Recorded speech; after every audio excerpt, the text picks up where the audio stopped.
Le président ivoirien Alassane Dramane Ouattara promet des élections apaisées le 25 octobre 2025, alors que le PDCI et le PPACI, les deux principaux partis de l'opposition dirigés par Tidjane Thiam et l'ancien président Laurent Gbagbo, sont exclus de la liste électorale suite à des décisions de justice. Les deux partis ont appelé à une marche ce week-end pour, je cite, « réclamer un dialogue avec le pouvoir actuel afin de parvenir à une élection inclusive ». Dans une déclaration à la nation hier mercredi soir, à l'occasion du 65e anniversaire de l'indépendance du pays, le président Alassane Ouattara a assuré que le droit de vote de chaque citoyen ivoirien sera pleinement respecté dans un esprit de responsabilité et de maturité. Dans quelques semaines, vous serez appelés aux urnes pour l'élection présidentielle. Je tiens à nouveau à rassurer l'ensemble de nos compatriotes.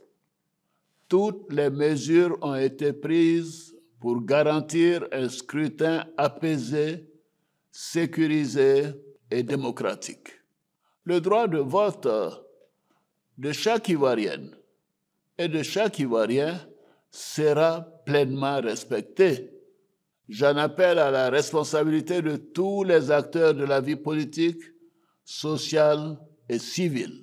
Au pouvoir depuis 2011, le chef de l'État a annoncé fin juillet qu'il se porterait candidat pour un 4e mandat à la tête du pays. Lors de cette adresse du mercredi à la nation, il a aussi annoncé l'augmentation des primes de fin d'année des fonctionnaires en janvier 2026, ainsi que la revalorisation d'une prime qui sera versée aux retraités le mois prochain. J'ai décidé d'augmenter la prime exceptionnelle de fin d'année des fonctionnaires.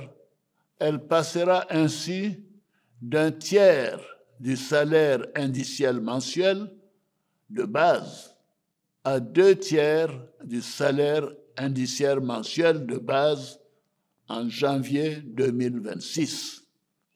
Pour les retraités, elle passera d'un tiers de la pension mensuelle à 2 tiers de celle-ci en septembre 2025.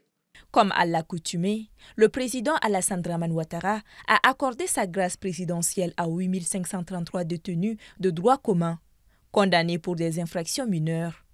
Pour clore son discours, le président Alassane Ouattara a invité les Ivoiriens à préserver les acquis du pays afin de bâtir une nation solidaire, stable et prospère.